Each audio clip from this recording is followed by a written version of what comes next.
Here's how to set up and use Game Guardian on BlueStacks, including the root access requirement most guides skip over. First, install BlueStacks from the official website if you have not already.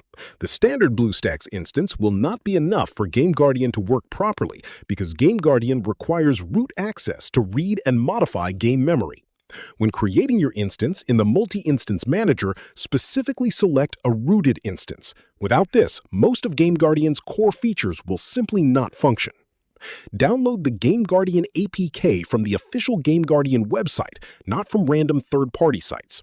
Unofficial sources are a significant security risk since APKs from unknown sites can contain malware that silently runs on your system.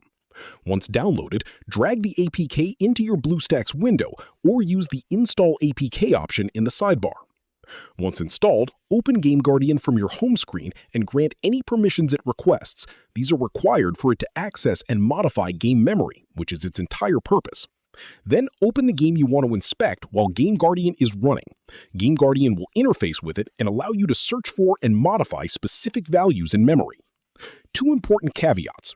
First, some versions of BlueStacks actively block Game Guardian installers, so compatibility varies. Always use the latest versions of both. Second, modifying game memory can violate a game's terms of service and result in bans. Use these tools responsibly and only in single-player or offline contexts where it is permitted. If this helped you out, hit that subscribe button for more straight-to-the-point tutorials on step-by-click.